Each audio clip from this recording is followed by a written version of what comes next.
কয়েকটা কাজ আমি বলি। প্রথম কাজ হচ্ছে নিয়াত করতে হবে যে এই রমাজানটাতে আমি আমার সমস্ত গুনাহ মাফ করানোর চেষ্টা করব।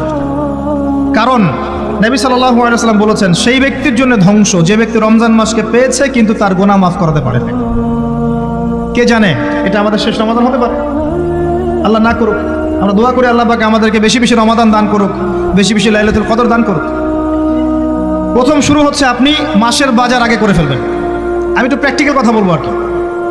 আপনি রমাদান মাসের বাজার এই শাবান মাসে করে ফেলার চেষ্টা করেন, পারলে ঈদের শপিংটাও করে ফেলার চেষ্টা করেন। রমজান মাসে বেশি বাইরে যাবেন এবং টাকা পয়সা নিয়ে গিয়ে যে স্ত্রী সন্তানের হাতে দিয়ে দিবেন না, যাও বাইরে গিয়ে মার্কেটিং করে আসো, এই ভুলটা করতে যান। নিজে পরিবেশ নষ্ট করবে, রোজার যে আধ্যাত্মিকত্ব নষ্ট হবে, আরও হাজারটা যুবকের চোখের জানা করা প্রয়োজন নাই। আপনি পরিবারের কর্তা, লিস্ট করে ফেলেন, আপনাকে আল্লাহ পাক যতটুকু সামর্থ্য দিয়েছেন মূল জিনিসগুলো কিনে রেখে দেন, আর বাকি টুকটাক বাজার আপনি করবেন। আর যখন বাজারে যাবেন একটা দোয়া পড়বেন, আপনি 10 লক্ষ নেকি পাবেন ইনশাআল্লাহ। কত লক্ষ? 10 লক্ষ। দোয়াটা শিখাচ্ছি।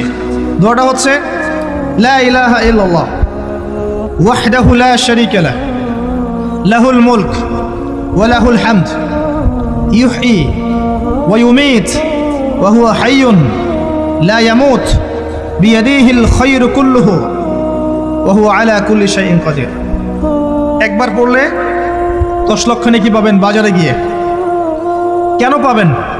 কারণ বাজার সবচেয়ে নিকৃষ্ট জায়গা, যেখানে গেলে মানুষ আল্লাহকে স্মরণ করে না। সেখানে গিয়ে আপনি আল্লাহকে স্মরণ করেছেন, এই জন্য আল্লাহ পাক নেকি দিবেন ইনশাআল্লাহ। আসেন, এটা করার পর ঈদের যে শপিংটার কথা বলছি, এটা এই কারণে বলছি, লাস্টের দশকে আমরা ঈদের শপিংয়ে বেশি ব্যস্ত থাকি। এতে করে লাইলাতুল কদরটা আমরা হারিয়ে ফেলি। লাস্টের দশক আমরা হয় ইতেকাফ করবো, নাহলে বাসায় নামাজ পড়বো, পরিবারবর্গকে নিয়ে রাত জাগবো। পারা যাবে ইনশাআল্লাহ? তারাবির নামাজ তো পড়বো ইনশাআল্লাহ জামাতে।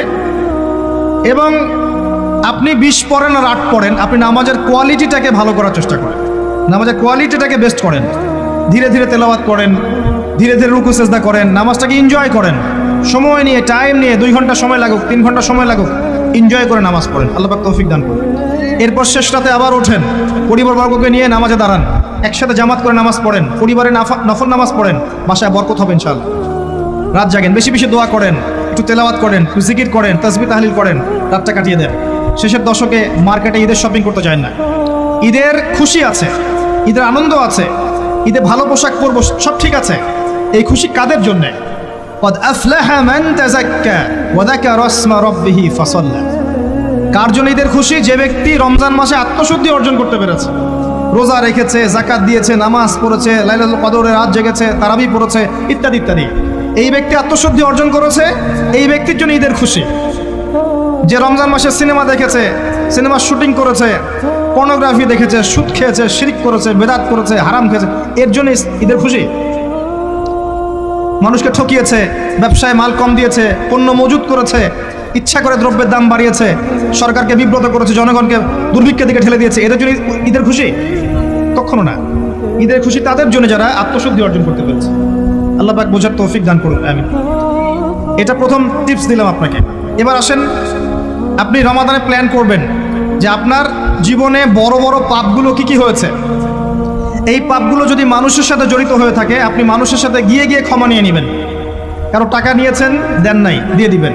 কারো সম্পত্তি পায়, দেন নাই, দিয়ে দিবেন। কারো হকটা নষ্ট করেছেন, গালি দিয়েছেন, গীবত করেছেন বা তহমত দিয়েছেন, অপমান করে ইত্যাদি, ক্ষমা চেয়ে নেবেন। রমাদান মাসে মানুষের হকটা দিয়ে দেন। আল্লাহর কাছে জড়িত যে পাপগুলো আছে, এটার জন্য ইস্তেগফার যথেষ্ট।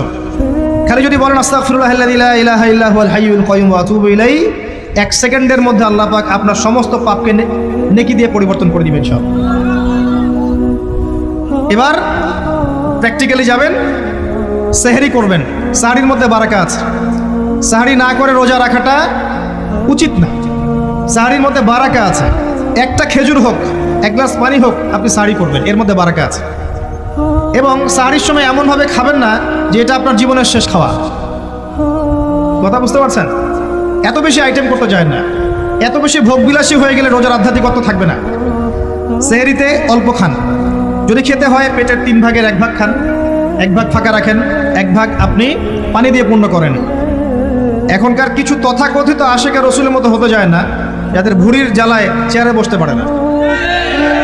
এই কাজ করতে যায় না। এটা মুসলিমদের শোভা পায় না। আমরা পরিশ্রমী জাতি, কর্মঠ জাতি, আমাদের এইসব শোভা পায় না। এটাও শেষ জামানার হাদিসে আছে।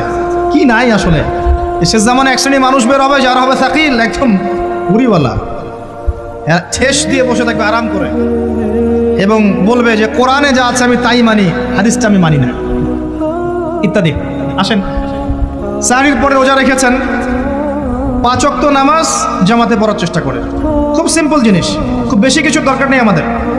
5 ওয়াক্ত নামাজ আপনি জামাতে পড়ার চেষ্টা করেন। বাসার থেকে ওযু করে বের হবেন, প্রত্যেক পদক্ষেপ হাঁটবেন, আপনার একটা স্টেপে একটা করে গুনাহ মাফ হবে, একটা নেকি লেখা হবে, মর্যাদা বাড়িয়ে দেওয়া হবে। একে 10 দিয়ে গুণ করা হবে, রমজান মাসে আরো 70 দিয়ে গুণ করা হবে ইনশাআল্লাহ। ফজরের নামাজটা জামাতে পড়লেন, নামাজটা জামাতে পড়ার পর আপনি বসে থাকবেন, কিছু সময় জিকির আজগার তাসবিহ তাহলিল করবেন। পারলে 1 পারা করে কোরআন তেলাওয়াত করবেন। রমাদান মাসে প্রত্যেক দিন 1 পারা করে কোরআন তেলাওয়াত করার চেষ্টা করবেন। 30 দিন 30 পারা, রমাদানে অ্যাটলিস্ট একটা খতম করা যাবে, অ্যাটলিস্ট একটা খতম চেষ্টা করা যায় না ইনশাআল্লাহ। ফজরের নামাজ হয়ে গেছে, আপনি কোরআন তেলাওয়াত করেন। 1 পারা পড়তে সময় লাগবে আধা ঘন্টা, 40 মিনিট, কারো 1 ঘন্টা। এরপর সূর্য উঠে যাবে, উঠে গেলে পরে আপনি 2 রাকাত ইশরাকের নামাজ পড়বেন, নামাজটা পড়ে বাসায় যাবেন।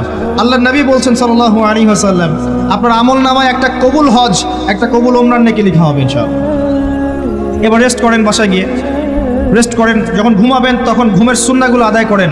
সূরা ফালাক নাস ইখলাস পড়েন, ফু দেন, দিয়ে গা মাসাহ করেন, আয়াতুল কুরসি পড়ে ঘুমান, ঘুমের দোয়া পড়ে ঘুমান, ঘুমটাও নেকি হবে ইনশাআল্লাহ।